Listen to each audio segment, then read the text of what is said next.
اللہ اللہ اللہ اللہ اللہ.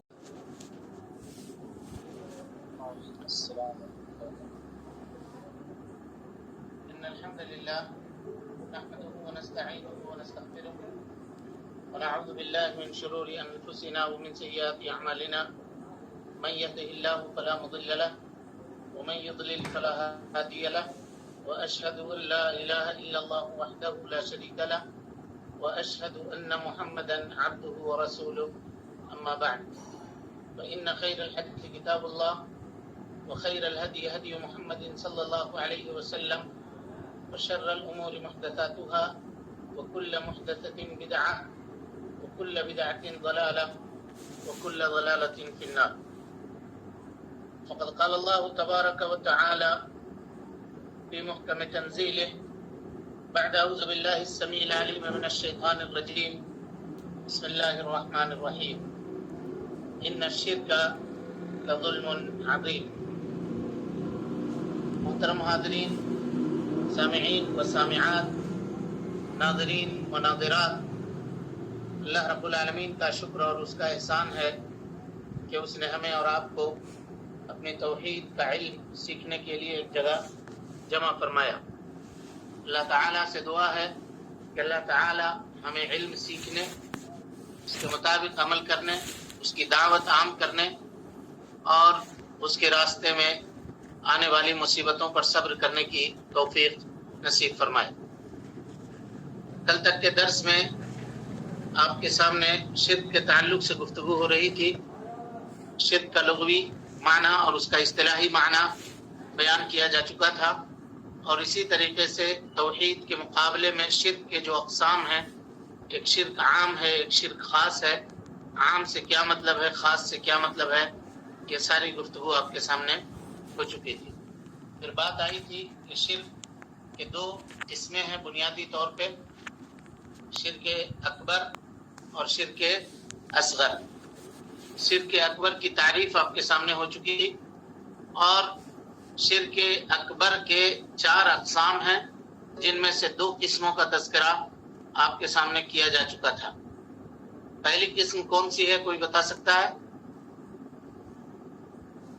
شرک فی الدعاء، شرک فی الدعوہ، یا دعا کے اندر شرک کرنا. دعا سے مراد اللہ رب العالمین کی عبادت ہے، عبادت کے اندر شرک کرنا. دوسرے نمبر پہ نیت اور ارادے میں شرک. نیت اور ارادے میں شرک کرنا. شرک فی القصد والنیت والارادہ. آدمی اپنا کوئی کام کرے اور اس کام کے اندر دنیا طلب کرے، یا اس کام کے اندر لوگوں کی تعریف، لوگوں سے تعریف مطلوب ہو، اور دنیاوی جو دوسری چیزیں ہوتی ہیں، دنیاوی جو مفاد ہوتی ہیں، اس کے حصول کے لیے آدمی عبادتوں کو انجام دے.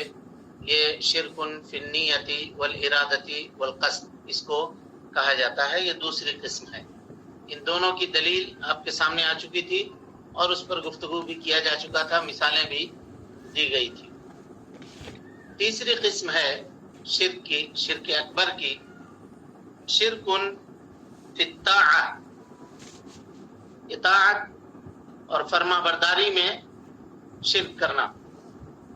یعنی اگر ہم نے اللہ رب العالمین کو رب مانا ہے، اللہ رب العالمین کو خالق، رازق اور مالک سمجھتے ہیں، تو وہی مستحق عبادت ہے، اور ہم اسی کے حکموں کے ماننے کے پابند ہیں. اگر کوئی آدمی اللہ رب العالمین کی اتباع اور اللہ رب العالمین کی پیروی چھوڑ کر کے مخلوقات میں سے کسی کی پیروی کرتا ہے، اور اللہ تعالیٰ کے حلال کردہ چیزوں کو اس کے مخلوق میں سے کسی کے کہنے کے اوپر حرام کر لیتا ہے، یا اللہ رب العالمین کے حرام کردہ چیزوں کو مخلوقات میں سے کسی کے کہنے کی وجہ سے حلال کر لیتا ہے، تو یہ اللہ رب العالمین کی اطاعت اور اس کی فرما برداری کے اندر شرک ہے. یہاں پہ ایک پوائنٹ اور ایک نقطے کو آپ یاد رکھنا ضروری ہے. وہ یہ کہ شرک فی الطاعہ کے اندر ایک چیز یہ ہے کہ اگر کوئی آدمی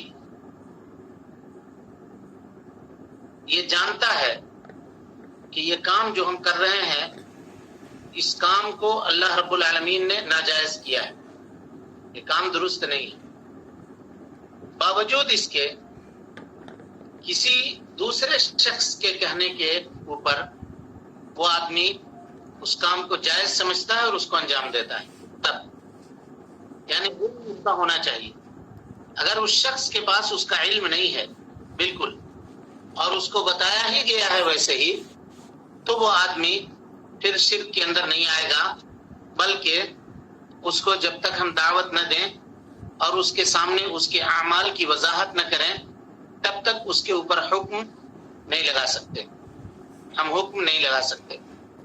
یہ کہ آدمی علم رکھتے ہوئے جانتے ہوئے بھی مخلوقات کی پیروی زمین کی بھی ترک کر کے، یا اللہ رب العالمین نے جن کاموں کے کرنے کا حکم دیا ہے مخلوقات کے کہنے کے اوپر ان کاموں کو چھوڑ دے، مخلوقات میں سے کسی کے کہنے کے اوپر ان کاموں کو چھوڑ دے۔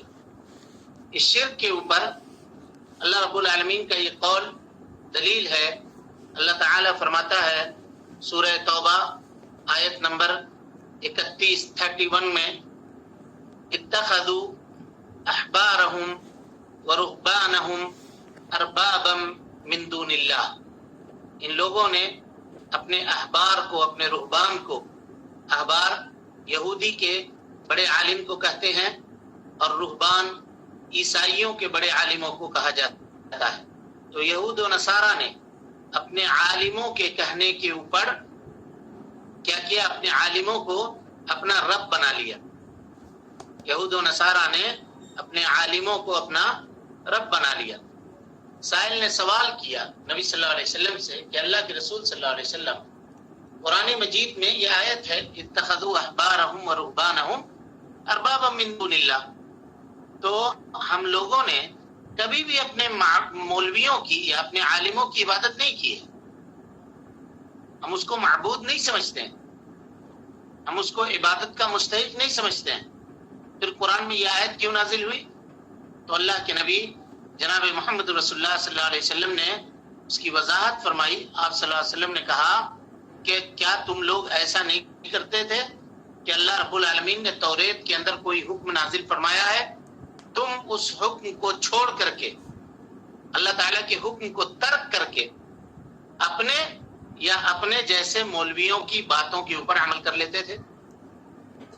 اپنے عالم کو یا اپنے عالم کی بات کو شریعت سے تم اونچا کر دیتے تھے۔ شریعت نے کسی چیز کو حلال کیا ہے، اللہ اور اس کے رسول نے کسی چیز کو حلال کیا ہے، کسی عالم کے کہنے کے اوپر، کسی مفتی کے کہنے کے اوپر آپ نے اس کو حرام کر دیا، یا شریعت نے کسی چیز کو حرام کیا ہے، کسی عالم اور مفتی کے کہنے کی وجہ سے آپ نے اس کو حلال کر لیا، تو یہ اس عالم اور مفتی کو رب بنانا ہوا، اس کو رب بنانا ہوا، اور یہ اللہ رب العالمین کی اطاعت میں، اللہ رب العالمین کی فرما برداری میں شرک کرنا ہوا۔ سمجھ میں آ گئی بات؟ جی۔ اب یہاں ایک سوال آپ سے ہم کرتے ہیں، وہی سوال جو کل مجھ سے کیا گیا تھا کہ اگر کوئی آدمی 4 وقت کی نماز پڑھے، 5 وقت کی نہ پڑھے، 4 وقت کی پڑھے، تو کیا وہ شرک کرے گا؟ جی بولیے جی سر، بولیے جی کرتے گا، ہی ہوا نا شیخ، کیونکہ اپنے دل کی بات سننا، ابھی آپ نے بولا نا کہ اللہ کے حکم کو ہٹا کے اپنے دل کی بات یا کسی اور کی بات سننے سے اس نے بھی شرک کیا۔ بالکل، اور قرآن مجید کی آیت اس کے اوپر دلالت کرتی ہے کہ ارائیتا، یہ گفتگو آپ کے سامنے ہو چکی ہے، آیت بھی گروپ کے اندر بھیج دیا گیا تھا، سورہ فرقان کی آیت، ارائیتا من اتخذ الہہ ہوا، اللہ کے نبی صلی اللہ علیہ وسلم اس شخص کے بارے میں آپ کا کیا خیال ہے جس نے اپنے خواہشات نفسانی کو اپنا رب بنا لیا، خواہشات نفسانی کو اپنا معبود بنا لیا، یعنی اللہ اور اس کے رسول کے فرامین کے مخالف اس کا نفس، اس کا دل، اس کی عقل، اس کا دماغ جو کہتا ہے وہ اس چیز کے اوپر عمل کرتا ہے۔ سمجھ میں آئی بات؟ سوال کل کا واضح ہو گیا؟ ہاں جی الحمدللہ۔ یہ کہتے ہیں کہ جو آج کا سبق ہے اسی سبق کے مطابق سوال کیجیے۔ باقی جو بات ہے وہ انشاءاللہ آپ کے سامنے آئے گی، وہ اپنے وقت کے اوپر آئے گی۔ ہاں بولیے۔ یہ بھی شرک اکبر میں آئے گا؟ آپ کے مطابق کس میں آنا چاہیے؟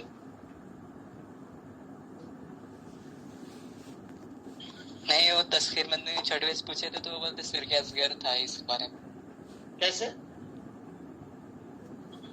نہیں جانتے اس لیے پوچھ رہے۔ نہیں،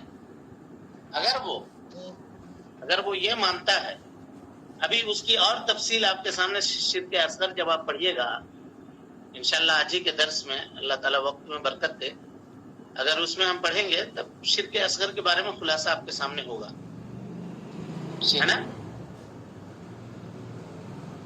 ہاں، تو یہ چیز سمجھ گئے۔ تیسری قسم اس کی کیا ہوئی؟ شرکن فی الطاعہ، شرکن فی الطاعہ، اللہ رب العالمین کی اطاعت اور فرما برداری کے اندر شرک کرنا۔ اس کے بعد چوتھی قسم شرکن فی المحبہ، محبت کے اندر، ہے نا، شرک کرنا، یعنی انسان غیر اللہ سے اس طرح سے محبت کرے جس طرح سے اللہ رب العالمین سے محبت کیے جانے کا حق تھا۔ اللہ سے یعنی اللہ رب العالمین کے حکم کو پشے پشت ڈال دے، لیکن رشتہ داری اس کے سامنے اوپر ہونا چاہیے۔ اللہ رب العالمین کے حکم چھوٹتا ہے تو چھوٹ جائے، لیکن ہماری دوستی نہ ٹوٹے، ہمارا معاملہ نہ ٹوٹے، فلاں شخص ناراض نہ ہو، وہ شخص غصہ نہ ہو، یہ چیزیں۔ اور یہ محبت جب اس کے اندر خصوصی طور پر انسان کے اندر وہ صفتیں پائی جائیں جو اللہ رب العالمین کے ساتھ ہے، یعنی اللہ کے ساتھ محبت میں تعظیم ہوتی ہے، اللہ کے ساتھ محبت میں بندہ عاجزی اور انکساری کا اظہار کرتا ہے، اور اللہ رب العالمین کے ساتھ محبت میں بندہ حد درجہ اجلال، اللہ رب العالمین کی ہیبت اس کے دل کے اندر ہوتی ہے۔ اگر اس کیفیت کے اوپر آدمی دوسرے سے محبت کرتا ہے تو یہ شرکن فی المحبہ، اللہ رب العالمین کی محبت میں شرک ہوا۔ اللہ رب العالمین فرماتا ہے قرآن مجید کے اندر اس شرک کے اوپر جو دلیل ہے، سورہ بقرہ آیت نمبر 165 165، اللہ تعالیٰ فرماتا ہے وَمِنَ النَّاسِ مَن يَتَّخِذُ مِن دُونِ اللَّهِ أَندَادًا يُحِبُّونَهُمْ كَحُبِّ اللَّهِ وَالَّذِينَ آمَنُوا أَشَدُّ حُبًّا لِلَّهِ۔ وَمِنَ النَّاسِ، لوگوں میں کچھ لوگ ایسے ہیں، مَن يَتَّخِذُ مِن دُونِ اللَّهِ أَندَادًا، جن لوگوں نے اللہ رب العالمین کے علاوہ دوسروں کو اپنا شریک، اللہ رب العالمین کا شریک کار سمجھ لیا ہے۔ یحبونہم، یہ لوگ ان سے ویسی محبت کرتے ہیں کحب اللہ، جیسے اللہ رب العالمین سے محبت کرنی چاہیے۔ والذین آمنوا، جبکہ مومنین کا حال یہ ہے اشد حبا للہ، کہ مومن اللہ رب العالمین سے سب سے زیادہ محبت کرنے والے ہیں۔ اللہ رب العالمین کی محبت میں کوئی کمپرمائز نہیں کرتے ہیں۔ دنیا کی بڑی سی بڑی چیز اللہ رب العالمین کے راہ میں قربان کرنے کی ضرورت آ جائے، پیش آ جائے ضرورت یا نوبت آ جائے تو مومنین اس سے پیچھے نہیں ہٹتے، بلکہ اللہ رب العالمین کی محبت، اللہ رب العالمین کی تعظیم ان کے سامنے غالب آتی ہے، اور دوسرے چیزوں کو وہ ترک کر دیتے ہیں، دوسری چیزوں کو چھوڑ دیتے ہیں، دوسروں کی محبت کی پرواہ نہیں کرتے. یہ شرک اکبر کی چاروں قسمیں تھیں جس کا تذکرہ آپ کے سامنے آ گیا. اور یہ ہم نے آپ کے سامنے بتا دیا تھا کہ شرک کی جتنی قسمیں روئے زمین کے اوپر پائی جاتی ہیں، اگر ان سب کو اکٹھا کیجئے گا تو انہی چاروں میں سے کسی ایک کی طرف وہ لوٹے گی. شرک فی الدعوہ یا شرک فی الدعاء، شرک فی الارادۃ والقصد والنیت، اسی طریقے سے شرک فی المحبہ اور شرک فی الطاعہ. یہ چار قسم ہے جو شرک اکبر کی طرف آتی ہے. اب اس کے بعد شرک کی دوسری قسم ہے. وہ دوسری قسم کیا ہے؟ شرک اصغر. وہ شرک جو شرک اصغر ہے. شرک بولیے شرک اصغر. وضابطہ، اس کا ضابطہ، اس کی پہچان، اس کا کرائٹیریا اہل علم کے نزدیک کیا ہے؟ کہ ہر وہ شرک جو شرک اکبر تک لے جانے کا وسیلہ ہو. ہر وہ شرک جو انسان کو شرک اکبر تک پہنچانے کا وسیلہ ہو. کیسیر الریا، آدمی کے دل کے اندر ہلکی پھلکی ریاکاری ہو. تو ابھی ہلکی پھلکی ریاکاری ہے، آگے چل کر کے یہ ریاکاری غالب آئے گی اور اپنی وہ تمام اعمال کو ریاکاری کے لیے انجام دے گا جو شرک اکبر ہے. آپ پڑھ چکے ہیں. اور یہ شرک اکبر، ریاکاری کرنا شرک اکبر کے کون سی قسم میں آئے گا؟ دوسری قسم. نام بولیے. دوسری قسم نہیں، نام بتائیے کیا ہے. نیت. نیت والقصد والارادہ. شرک فی النیت والقصد والارادہ. اچھی بات. اسی طریقے سے غیر اللہ کی قسم کھانا، اللہ کے علاوہ. لوگ ماں باپ کی قسم کھاتے ہیں، زمانے کی قسم کھاتے ہیں، رسول کی قسم کھاتے ہیں، علم کی قسم کھاتے ہیں، ہے نا. کسی کی دوسرے کی قسم کھاتے ہیں، تمہاری قسم، فلانے کی قسم، اس کی قسم. یہ قسم کھانا بھی کیا ہے؟ بولیے. شرک اصغر. شرک اکبر. شرک اصغر ہے. شرک اصغر. لیکن یہ شرک اصغر شرک اکبر کی کون سی قسم میں جائے گی اگر آگے چلی گئی ہے؟ کیونکہ یہ وسیلہ ہے. شرک اصغر وسیلہ ہے انسان کو شرک اکبر تک پہنچانے کے لیے. سیڑھی ہے. وسیلہ کے معنی سیڑھی. شرک اصغر سیڑھی ہے جس پہ چڑھ کر کے آدمی شرک اکبر تک ترقی کرتا ہے. تو کون سی قسم میں یہ جائے گی؟ شرک فی المحبہ. شرک فی المحبہ کے اندر، کہ جس سے محبت ہے، تعظیم ہے، اس کی آدمی قسم کھاتا ہے. ٹھیک ہے، بالکل صحیح جواب. اللہ تعالیٰ آپ کے علم میں اضافہ فرمائے. اس کے بعد کوئی آدمی کسی مزار کے سامنے جا کر کے، مثال کے طور پہ کسی قبر کے سامنے جا کر کے یا کسی جھنڈے کے سامنے جا کر کے اللہ رب العالمین کا نام لے کے جانور ذبح کر رہا ہے. یہ شرک اصغر کی قسم ہے. نام اللہ کا لے رہا ہے، بسم اللہ اللہ اکبر، لیکن لے جا کر کے ذبح کر رہا ہے فلاں مزار پہ، لے جا کر کے ذبح کر رہا ہے کسی گھاٹ کے اوپر، کسی اور جگہ پہ. تو یہ شرک کی کون سی قسم ہوئی؟ تیسرے قسم. اصغر. یہ تیسری قسم. نام بولیے. نام. شرک فی الدعاء. نہیں. عبادت اطاعہ. نہیں بھائی. شرک فی الدعاء. نے وہی کہا پہلا ہی. شرک فی الدعاء پہلا والا.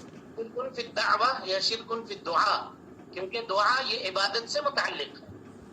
سمجھ میں آئی بات؟ اور یہ ذبح کرنا یہ عبادت ہے، جیسے ابھی گفتگو آئے گی آپ کے سامنے آگے. تو اگر اللہ کا نام لے کے وہ ذبح کر رہا ہے جانور، کل چل کر کے شیطان اس کے دل میں یہ باتیں ڈالے گا کہ اب پھر اللہ کے کسی اسی مزار والے کے نام لے کر کے ذبح کرو، اور پھر وہ آدمی ترقی کرتا کرتا یا وہ چلا گیا، اگر زندگی سے رخصت ہو گیا، انتقال کر گیا، تو اس کے بعد کی جو نسل آئے گی، شیطان اس کے دل میں یہ بات ڈالے گا کہ تمہارے باپ دادا آ کر کے یہاں جانور ذبح کرتے تھے اور اس قبر والے کے نام سے ذبح کرتے تھے۔ شرک روئے زمین کے اوپر ایسے ہی شروع ہوا ہے۔ اسی لیے شرک اصغر کی جو تعریف ہے وہ یہی کہا گیا ہے کہ وہ شرک جو انسان کو شرک کے اکبر تک پہنچانے کا ذریعہ، اور یہ دھیرے دھیرے شرک اکبر تک انسان کو لے کر کے چلا جائے گا، کیونکہ روئے زمین کے اوپر شرک اسی طرح سے وجود میں آیا تھا۔ قوم نوح کے اندر 5 لوگ تھے، ود، سعا، یغوث، یعوق، نصر، 5 لوگ تھے، قوم کے صالح تھے۔ حضرت عبداللہ ابن عباس کہتے ہیں انہم کانوا قوما صالحین فی قوم نوح، یہ حضرت نوح علیہ السلام کے صالح لوگ تھے۔ فلما ماتوا، جب یہ مر گئے، عکفوا علی قبورہم، لوگ ان کے قبروں کے اوپر مجاور بن گئے، وہاں بیٹھنے لگے۔ پھر شیطان نے ان کے دل کے اندر یہ بات ڈالی کہ کیوں نہیں ان کی تصویریں بنا کر کے اپنے گھروں کے اندر رکھتے ہو۔ لوگوں نے تصویر بنانا شروع کیا، کہا اب اس کی مورتی بنا کر کے چوراہے کے اوپر لگا دو تاکہ اس کو دیکھ کر کے تم کو اللہ یاد آئے۔ یہ کتنے نیک لوگ تھے، ان کو دیکھ کر کے اللہ رب العالمین کی عبادت کا جذبہ تمہارے دل کے اندر پیدا ہو۔ کتنا اچھا خیال تھا، راستہ تھا۔ دیکھیے یہ نسل جب چلی گئی تو لوگوں نے چوراہوں کے اوپر ان کے مورتیوں کو بنا بنا کر کے نصب کر دیا۔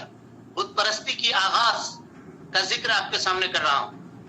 اور پھر اس کے بعد جب یہ نسل چلی گئی تو شیطان نے کہا کہ یہ ایک جگہ بھیڑ لگانے سے کیا فائدہ ہے، یہ چھوٹی چھوٹی مورتیاں بنا بنا کر کے اپنے اپنے گھروں میں لے جاؤ۔ لوگوں نے اپنے اپنے گھروں میں لا کر کے نصب کیا، اور اس کے بعد پھر شیطان نے ان کے دل میں یہ بات ڈالی کہ تمہارے باپ اور دادا اسی کے لیے عبادت کیا کرتے تھے، اسی کے سامنے جھکتے تھے، اسی سے اپنی مرادیں مانگتے تھے، اسی کے لیے ذبح کرتے تھے، اسی کے لیے نیاز مانتے تھے، اسی سے ڈرتے تھے، اسی کے اوپر بھروسہ رکھتے تھے، اسی سے مانگتے تھے۔ اور پھر یہ سارے کے سارے لوگ شرک کے اندر مبتلا ہو گئے۔ پہلے یہ بات اچھائی سے شروع ہوئی تھی، شیطان نے ایک دروازہ کھولا تھا، اور پھر دھیرے دھیرے یہ معاملہ بڑھتا چلا گیا۔ آگے بات سمجھ میں؟ جی تعلق سے اب یہاں دیکھیے ایک بات پہ ذرا غور کیجیے، کیا فرق ہے بھائی شرک اصغر میں اور شرک اکبر میں؟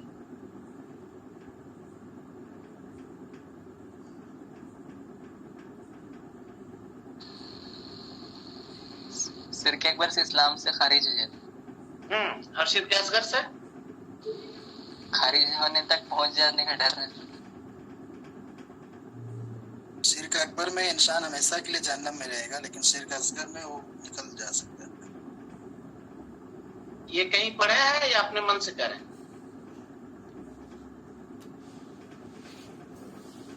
کہیں پڑھے ہیں یا کسی کا قول سنے ہیں یا خود سے شیخ صاحب ایک پروگرام میں سنا تھا۔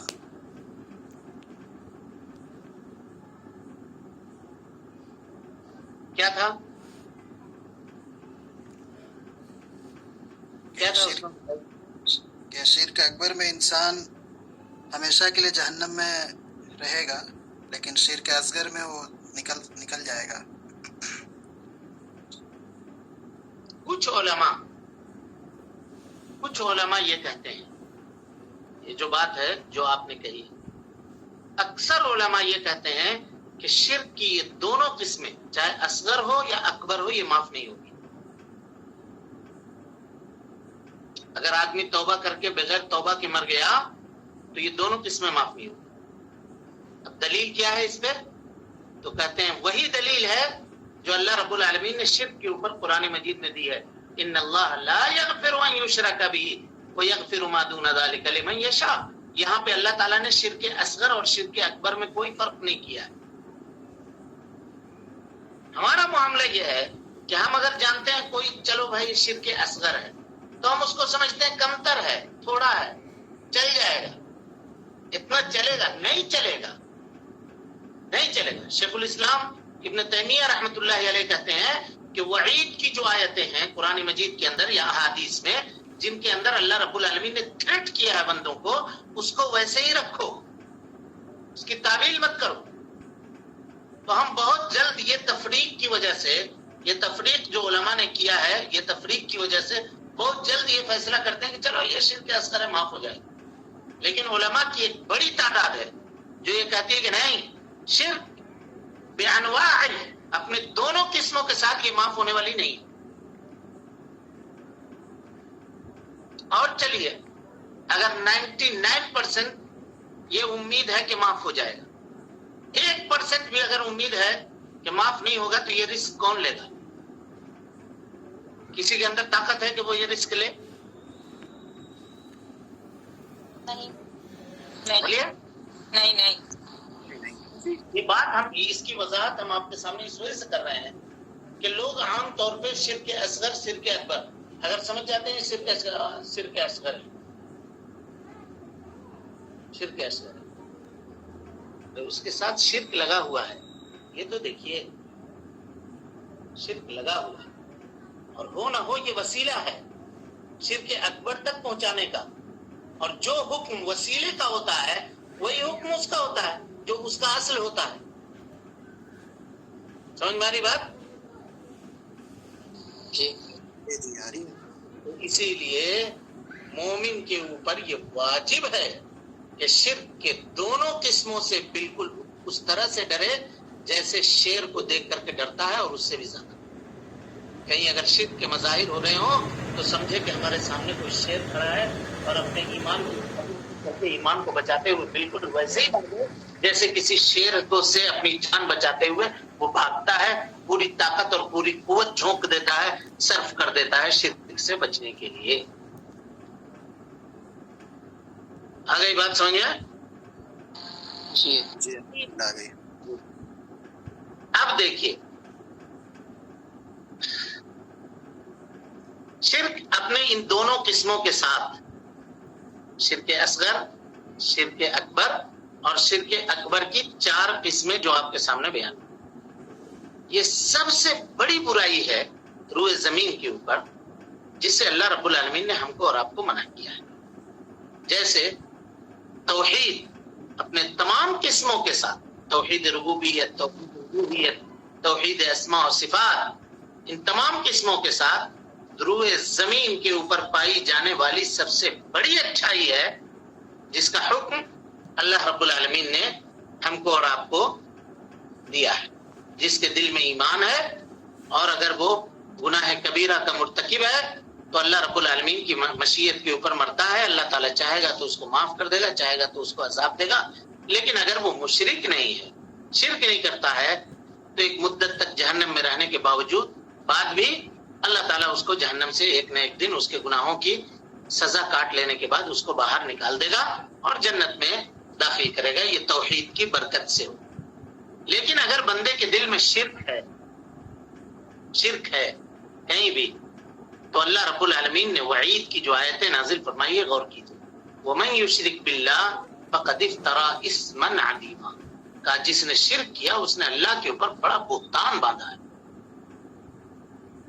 افطرا پردازی کی ہے. اللہ رب العالمین کے اوپر اس نے وہ بات کہی ہے جس کا کہنے کا اس کو حق نہیں تھا. ایک جگہ کہا وَمَن يُشْرِكْ بِاللَّهِ فَقَدْ ضَلَّ ضَلَالًا بَعِيدًا، جس نے شرک کیا وہ دور کی گمراہی میں نکل گیا. اللہ دور کی گمراہی میں نکل گیا.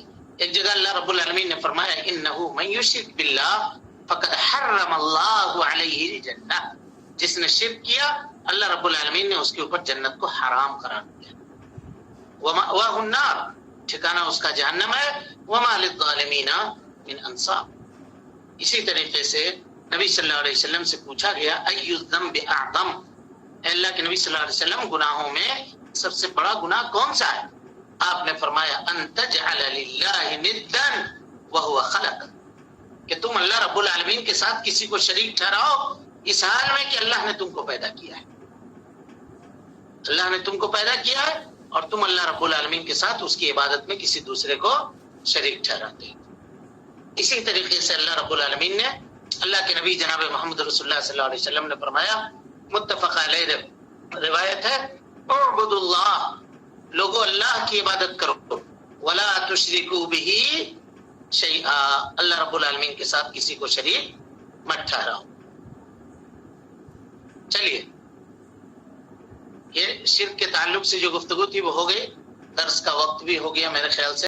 اللہ اللہ اللہ اللہ اللہ اللہ اللہ اللہ اللہ